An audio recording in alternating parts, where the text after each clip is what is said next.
পিতৃয়ে তেওঁৰ পুত্ৰক মাতি আনিলে, অ' বোপাই, দেউতা, এই 100 টকাটো ল আৰু তই বজাৰলৈ যা। আজি বজাৰ আছে, বজাৰলৈ যা, 100 টকা লৈ যা। আৰু ল'ৰাজন বজাৰলৈকে গ'ল। বজাৰলৈকে গৈ দেখিলে বান্দৰৰ খেল দেখুৱাই আছে এজনে। বান্দৰৰ খেল, বান্দৰে চং ভং কৰি এনেকুৱা নৃত্য নাটিকা এইবোৰ দেখুৱাই আছে। এই ল'ৰাজনে গৈ বান্দৰৰ খেলটোতে পৰিলে। আৰু এই বান্দৰৰ খেল চাওঁতে চাওঁতে চাওঁতে চাওঁতে চাওঁতে সন্ধিয়া হৈ গ'ল।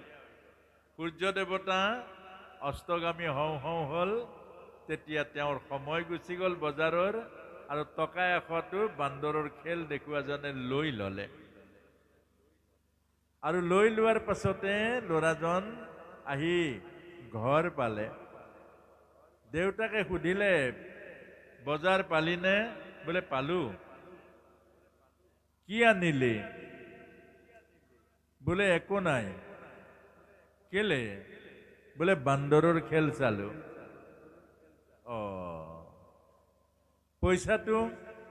পইচাটো লৈ ল'লে। 100 টকা দিলে, বান্দৰৰ খেল চালে, পইচাটো লৈ ল'লে, ঘূৰি আহিলে। আমাৰ সংসাৰৰ প্ৰায়সকলে এইটোৱে ভুল কৰে। সংসাৰৰ বান্দৰৰ খেল চাই 80 বছৰ হোৱাৰ পাছত সুধিব যে, দেউতা, আপুনি বাৰু 80 বছৰ সংসাৰত কটালে, এটা যাবৰ হ'ল, কি পালে সংসাৰত? অ' বোপাই, একো নাই, একো নাই, ইয়াৰ পৰা যাব লাগে। এইটো বান্দৰৰ খেল। 80 বছৰ হোৱাৰ পাছত মনুষ্য জন্ম পায় শতাংগই 2 দণ্ডত গতি পাইছিলে। 34 বছৰত শংকৰাচাৰ্য অদ্বৈতবাদ প্ৰচাৰ কৰিছে। আৰু 80 বছৰ পোৱাৰ পাছত কৈছে, একো নাই, একো নাই, একো নাই, যাব লাগে। কলৈ যাব? যাবৰ কাৰণে গোটাইছে জানো? ভাড়া আনিছে জানো? যাবলৈ হলেতো ভাড়া লাগিব, গাড়ীত উঠিলেই পইচা লাগিব। 100 টকাটো 100 বছৰ আয়ুস প্ৰত্যেককে দি পঠিয়াইছে ভগৱানে। আৰু সংসাৰৰ হাতত, এখন সংসাৰ হাত বেহা কৰিব দিছে।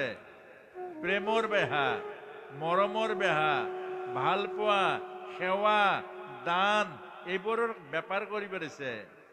হৃদয়ৰ বেপাৰ কৰক, ভাল পোৱাৰ বেপাৰ। যাকে দেখে ভাল পাওক। সৰ্বে ভবন্তু সুখিনঃ, সৰ্বে সন্তু নিৰাময়ঃ, সৰ্বে ভদ্ৰাণি পশ্যন্তু, মা কচ্চিৎ দুঃখ ভাগ ভৱেৎ। অৰ্থাৎ সদায় গধূলি গধূলি প্ৰভুক খাটক। হে প্ৰভু, হে কৰুণাময়, সকলোৰে মংগল কৰা, সকলোৰে জীৱন সুন্দৰ কৰা, কাৰো জীৱনত যেন হতাশা নহওক, সকলোকে জ্ঞান দিয়া প্ৰভু, সকলোকে বুদ্ধি দিয়া, সকলোকে জ্ঞান বুদ্ধি জগাই তোলা। এয়া বেপাৰ কৰক। হৃদয় বহল হৈ যাব।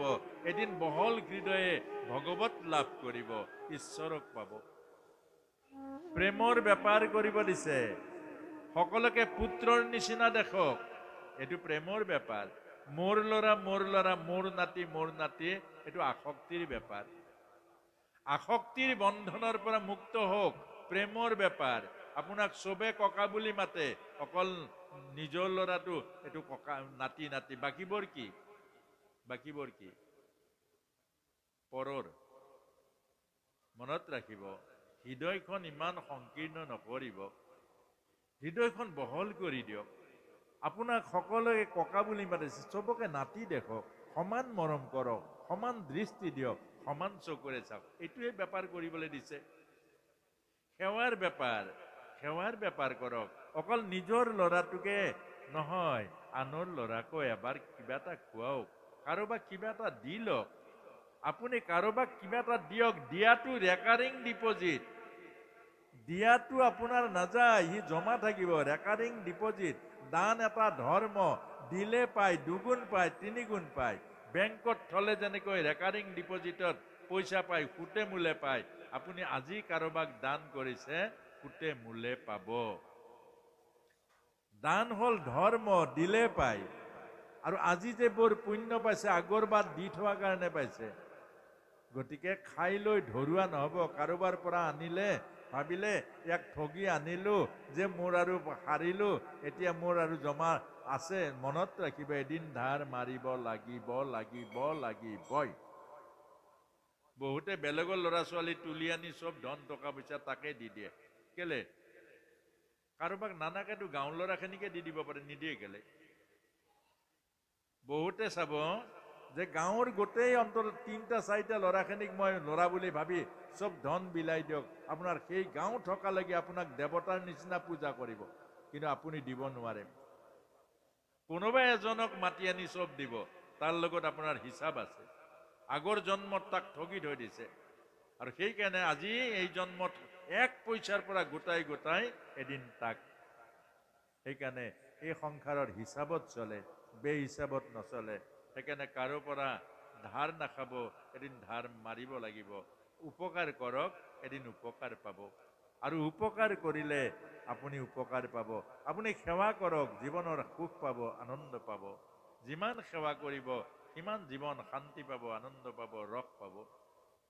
আৰু সেইকাৰণে আমাক এই কথাখিনিকে কৈছে, আমি জীৱনটো উপভোগে কৰিবলৈ নাজানো। জীৱনতেই সৰ্বস্ব আছে।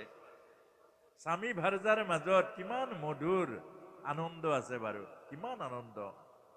এবাৰ ভাবকচোন, আমাৰ এই নাটকবোৰ যে থিয়েটাৰত লিখিছে ক'ৰ পৰা? গৃহস্থী ঘৰৰ পৰাহে লিখিছে। চবতে আনন্দ আছে। কেনেকুৱা আনন্দ চাবচোন। এখন গৃহস্থী, স্বামী আৰু ভাৰ্যা, ই অৰ্ধাংগিনী, মৰম চেনেহ, ভাল পোৱা, হৃদয়ৰ আদান প্ৰদান কেনেকে হয় বাৰু? কাজিয়াও লাগে আকৌ, হয়নে বাৰু? কাজিয়াও লাগে। এতিয়া কাজিয়াবোৰ কেনেকুৱা চাবচোন, কিমান ৰস। এহাল স্বামী আৰু ভাৰ্যা আছিলে, দুইটাই কাজিয়া লাগিলে। কাজিয়াবোৰ হ'ল আনন্দ দিয়ে, কাজিয়াবোৰে মৰম বঢ়ায়, কাজিয়াবোৰে আমাক প্ৰেম প্ৰীতি ভাল পোৱাবোৰ হৃদয়ত আৰু উজ্জীৱিত কৰে। এইটোৱে হ'ল স্বামী ভাৰ্যাৰ কাজিয়া। ৰুক্মিণী আৰু ভগৱান কৃষ্ণৰ প্ৰেম কলহ দিয়া নাই জানো? সেইটো আনন্দ বঢ়ায়। এতিয়া স্বামী ভাৰ্যাৰ দুইটাৰ মাত বোল নাই। দিনতে লাগিলে, দিনতো মাত বোল নাই, দিনটো পাৰ হৈ গ'ল। ৰাতিও মাত বোল নাই, ৰাতিও পাৰ হৈ গ'ল। পিছদিনা দুপৰীয়া হ'ল। এতিয়া স্বামী দেৱতাৰ বৰ গণ্ডগোল। এতিয়া নামাতিলে বহুত অসুবিধা। আইগৰাকীৰ বেছি অসুবিধা নাই, পুৰুষজনৰ বৰ অসুবিধা। কেলে? পুৰুষজনকহে লাগে, হেৰা ব্ৰাছডাল ক'ত, হেৰা তিয়নিখন ক'ত, হেৰা ঘটিটো ক'ত, নহয় জানো বাৰু? এতিয়া কি হ'ল, দুপৰীয়া হৈ গ'ল, আৰু দুপৰীয়াত কৰে ৰ'দ দিছে। এতিয়া কি কৰিম। আকৌ এটা মনে কৈছে, সৰু হ'ম নেকি মই কেতিয়াও সৰু নহওঁ, মই কেলে মাতিম, অৰ্থাৎ মোক মাতক। আৰু মোক মাতক মানে কোনে মাতে? আইগৰাকী ভালে পাইছে, নামাতিলে নামাতক। তাৰ পাছতে কি কৰিলে, দুপৰীয়া 12 বাজিলে আৰু এডাল মমবাতি আনিলে, মমবাতিডাল জ্বলাই ল'লে। জ্বলাই লৈ কি কৰিলে, গোটেইখন বিচাৰি ফুৰিছে। ইমান পোহৰত বিচাৰি ফুৰিছে মমবাতিডালেদি। কি বিচাৰিছে? আইগৰাকীটো চাই থাকে, চাই দেখিলে, মোৰ মানুহটোৰ মূৰটো পাগল হৈ গ'ল নেকি। তাৰ পাছতে সুধিছে, হেৰি কি বিচাৰিছে? পালো। বোলে কি পালে? তোমাৰ মাতটো বিচাৰি ফুৰিছিলো। এইবোৰ হ'ল গৃহস্থী আনন্দ। মনত ৰাখিব, গৃহস্থীত ইমান সুখ আছে, স্বৰ্গৰ সুখ আছে, গৃহস্থীত বৈকুণ্ঠৰ আনন্দ আছে। আৰু সেই গৃহস্থীৰ আনন্দ জগাবৰ কাৰণে অহাকালি কৰ্মশালাত হ'ব। এই 3 দিন কৰ্মশালালৈ আহক। এখন ঘৰ কেনেকৈ চলাব লাগে, এখন ঘৰ কেনেকৈ আনন্দময় কৰিব লাগে, এখন ঘৰত কেনেকৈ স্বৰ্গৰ সুখ পাব পাৰি, এখন ঘৰত কেনেকৈ বৈকুণ্ঠৰ আনন্দ প্ৰাপ্তি হ'ব পাৰে, অহাকালি এই 3 দিনত আপোনালোকে এই জ্ঞানখিনি পাব। আৰু সকলোতকৈ ডাঙৰ সৌভাগ্য, আমাৰ নাহৰকটীয়া অঞ্চলত বহুত কছাৰী গাঁও, দীঘল ঠেঙাল কছাৰীকে আদি কৰি আমাৰ আহোমসকলৰ ভিতৰৰ গাঁওবোৰ, সেই গাঁওবোৰত যোৱাৰ সৌভাগ্য হৈছে। আৰু আই মাতৃসকলৰ এই কৰ্মশালাই হয়তো এখন ঘৰ বহুত উজ্জ্বল কৰিছে। আৰু আপোনালোককো এইখিনি আপোনালোকৰ পুত্ৰ ভাৱনাৰে, সেৱা ভাৱনাৰে আপোনালোকক এইখিনি জনাইছোঁ। অহাকালি ঠিক 11:30 বজাত আহিব, আৰু 12:30 বজাত আপোনালোকে যাব পাৰিব। এই 1.5 ঘণ্টা সময় দিয়ক, আপোনালোকৰ এই 1.5 ঘণ্টাতেই জীৱনৰ সৰ্বোত্তম কল্যাণকাৰী গৃহস্থী আশ্ৰমৰ জ্ঞানখিনি পাব। আৰু এইখিনিকে কৈ শ্ৰীমদ্ ভগৱদ গীতাৰ ৩য় অধ্যায় কৰ্মযোগ।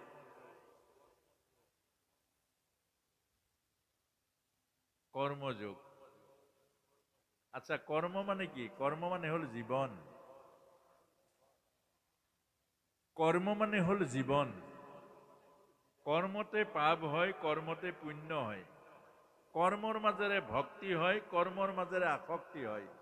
কৰ্মৰ মাজেৰে বৈকুণ্ঠ আৰু স্বৰ্গলৈ যায়, আৰু কৰ্মৰ মাজে নৰক আৰু অন্ধকূপলৈ যায়। এতিয়া সেই কৰ্ম কি, আৰু সেই কৰ্ম কেনেকৈ কৰিব লাগে, আৰু সেই কৰ্মৰ তত্ত্ব আৰু ৰহস্য কি, অহা কালিলৈ এইটো আলোচনা হ'ব। অহাকালি কৰ্মযোগ, জ্ঞানযোগ আৰু কৰ্ম সন্ন্যাস যোগ, অহাকালি সুন্দৰ বিষয়খিনি আছে। আজি যিহেতু প্ৰথম আপোনাসবে আমাৰ লগত বা গীতাৰ লগত প্ৰাথমিক পৰিচয়, গীতা অকল পাঠৰ মাজেৰে সাধাৰণতে অসমত হয়। গতিকে আজি এনেকৈ গীতাৰ যিটো তত্ত্ব দৰ্শন, যিটো জীৱন আৰু গীতা অভিন্ন তত্ত্ব, গীতা আৰু জীৱন এক অভিন্ন সম্পৰ্ক, এই কথাখিনি আপোনাসবে আজি অকণমান প্ৰাথমিক পৰ্যায়ত এইখিনিকে আলোচনা কৰা হ'ল। অহাকালি আমাৰ কৰ্ম জীৱনত কৰ্মই কেনেকৈ প্ৰভাৱ বিস্তাৰ কৰে, কৰ্মই কেনেকৈ ইহকাল আৰু পৰকালৰ সংস্কাৰবোৰ গোটাই লৈ যায়, আৰু কৰ্মই কেনেকৈ পাপ আৰু পুণ্য আমাৰ জীৱনলৈকে আনে, অহাকালি এইখিনি আলোচনা হ'ব। আৰু অহাকালি মই ভাবিছোঁ, আজি যিসকল অহা নাই অহাকালি আহিব বুলি ভাবিছোঁ। আৰু আমাৰ ওপৰত হৰ্ণটো নলগোৱা কাৰণে দূৰলৈকে হয়তো শুনা নাই, গতিকে আমাৰ হৰ্ণটো লগাই দিব লাগে। আমাৰ কেইঘৰমান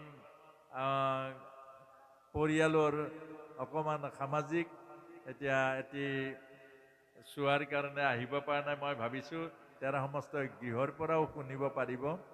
গতিকে আমাৰ গাঁওখনৰ যোৱালৈকে অহাকালি অকণমান এই হৰ্ণৰ ব্যৱস্থাটো কৰি দিব লাগে। আৰু অহাকালিলৈকে আমাৰ ৰাতিপুৱা 9 বজাৰ পৰা ক্লাছ 8ৰ অষ্টম শ্ৰেণীৰ ওপৰৰ পৰা, অৰ্থাৎ অষ্টম শ্ৰেণীৰ পৰা আৰু বাকীসকল যিমান আছে ডাঙৰ কথা নাই, ছাত্ৰ ছাত্ৰীসকলৰ, যুৱক যুৱতীসকলৰ কৰ্মশালা আছে।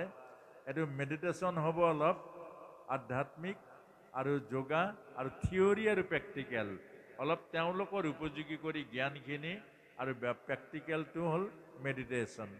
গতিকে এইখিনি হ'ব। গতিকে অহাকালি যাতে 9 বজাত ছাত্ৰ ছাত্ৰী হয়, ৰাতিপুৱা মানে কি হয় বহুতৰ টিউচনো থাকে, গতিকে 9 বজাৰ পৰা 10:30 বজালৈ ছাত্ৰ ছাত্ৰী আমাৰ যুৱক যুৱতীসকলৰ কৰ্মশালা হ'ব। গতিকে আপোনালোক সকলে আহিবৰ কাৰণে যত্ন কৰিব। আৰু আজি শিৱসাগৰ আজি বহুত বছৰ আগতে, প্ৰায় 20-25 বছৰ আগত বহুত আহিছোঁ ইয়ালৈ, কিন্তু মোৰ সৌভাগ্যটো হেৰাই গ'ল। ইয়াৰ মৰম আৰু ইয়াৰ ভালপোৱা, ইয়াৰ যিটো শ্ৰদ্ধা, এইবোৰ বিভিন্ন জাগাত যদিও ঘূৰি ফুৰিছোঁ, অলপ পৃথক। শিৱসাগৰৰ সংস্কৃতি, শিৱসাগৰ মনোভাৱনা, শিৱসাগৰৰ চিন্তা চৰ্চাটো ৰজাঘৰীয়া চিন্তা চৰ্চা। গতিকে ইয়াত এতিয়াও যদিও 600 বছৰ আগত ৰাজধানী আছিলে, কিন্তু এতিয়াও আমাৰ শিৱসাগৰীয়া ৰাইজৰ মনৰ মাজত ৰাজধানী এতিয়াও সোমাই আছে, স্বাভিমান এতিয়াও সোমাই আছে, সৌৰ্য বীৰ্যবোৰ এতিয়াও সোমাই আছে। গতিকে মই ভাবোঁ, আৰু আজিৰ এই অনুষ্ঠানটোৱে আমাক আকৌ আমাৰ বুকুৰ মাজতো আনন্দ দিছে, সম্পৰ্কিত কৰিছে। গতিকে আমি এই যিটো ভগৱদ গীতাৰ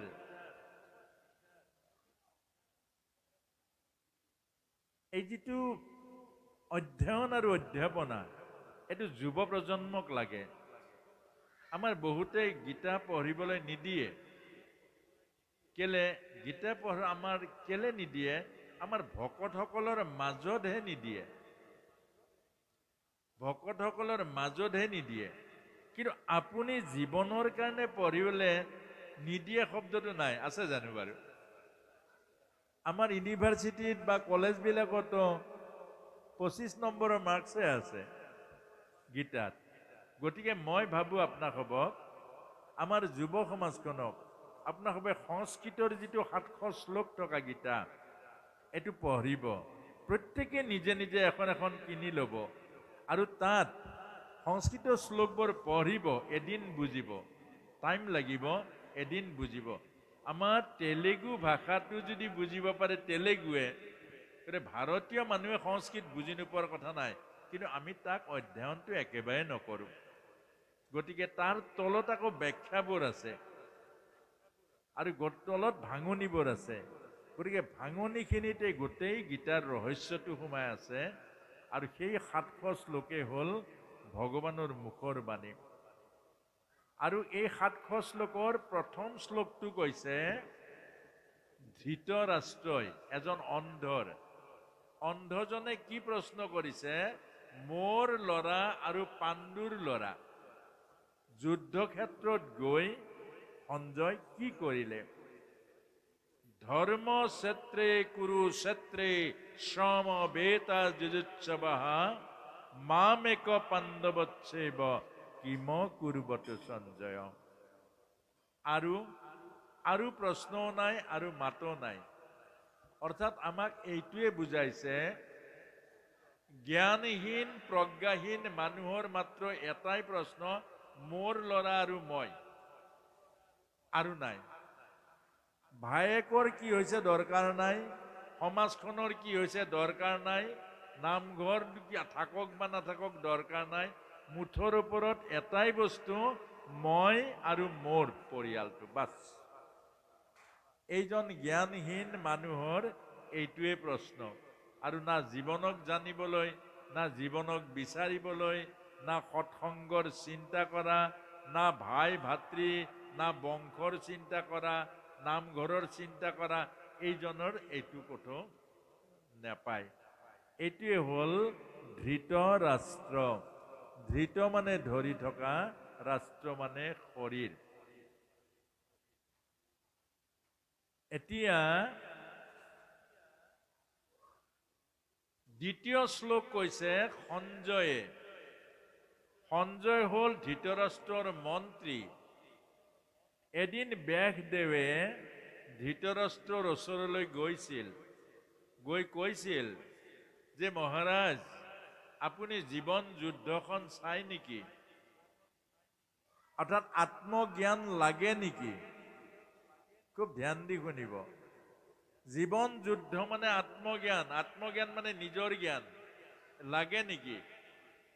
তেতিয়া ক'লে, নাই নাই নাই নাই, মোক নালাগে। অৰ্থাৎ যি মানুহ দুৰ্ভগীয়া, আধ্যাত্মিক জ্ঞান নলয়, বাকীবোৰ চব লয়। টিভিৰ জ্ঞান লয়, মোবাইলৰ জ্ঞান লয়, উপন্যাসৰ জ্ঞান লয়, এই গোটেইবোৰ জ্ঞান লয়, চাব আধ্যাত্মিক জ্ঞান নলয়। এইজন দুৰ্ভগীয়া।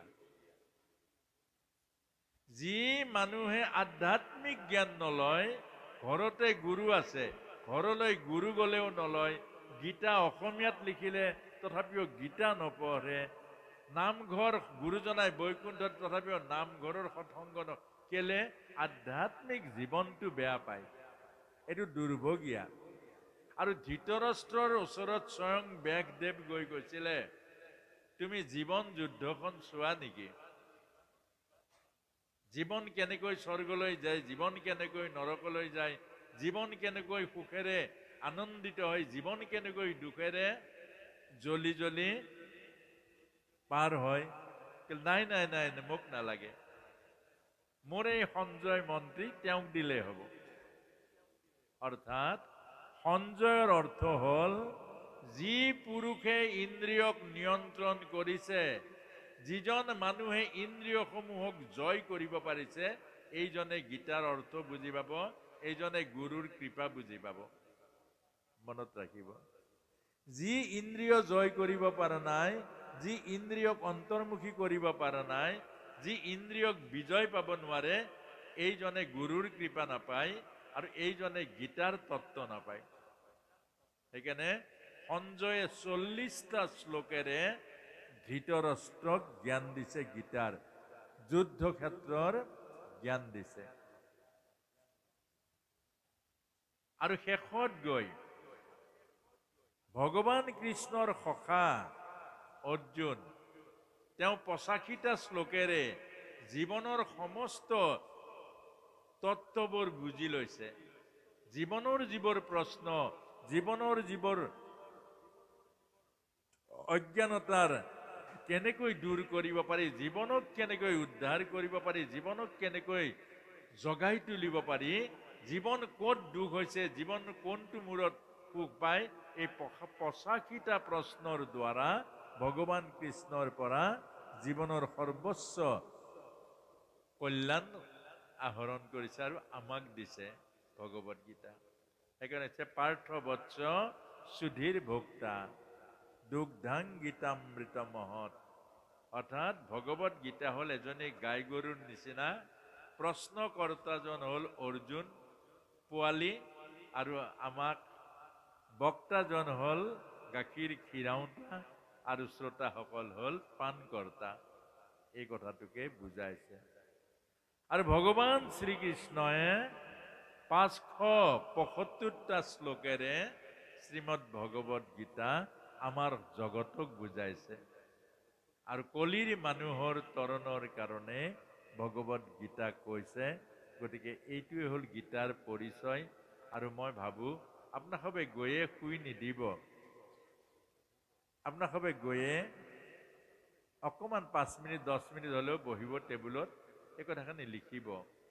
আৰু যিসকলে নিলিখে এইখিনি গৈয়ে নাক বজাই নুশুব, ৰোমন্থন কৰিব, মথন কৰিব। আজিৰ এই যে এইকণ সময় কোনখিনি শুনিলে, কোনখিনি বুজিলে, কোনখিনি নুবুজিলে, কোনখিনি যুক্তিপূৰ্ণ, কোনখিনি অযুক্তি, আৰু কোনখিনি আমাৰ সমাজৰ অকল্যাণকাৰী যদি কিবা আছে, আপোনাসবৰ সমাজত বিপৰীত প্ৰভাৱ পৰা, এইখিনি কালিলৈকে আহি কাগজত লিখি প্ৰশ্ন কৰিব।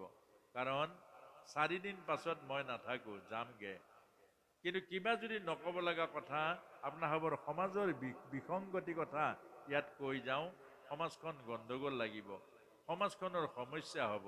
গতিকে এই সমস্যাত পেলোৱাৰ কাৰণটো হ'ব আপোনাসবৰ অমনোযোগিতা। গতিকে আপোনাসবে প্ৰশ্ন কৰিব লাগিব। যদি কিবা সমাজৰ অলপ খেলি মেলি কথা হয়, সুধিব লাগিব। দৰকাৰ হ'লে বক্তাজনক ক'লে যে প্ৰভু এইখিনি কথা আমাৰ সমাজত, এইখিনি কথা প্ৰভাৱ বেয়া পৰিব,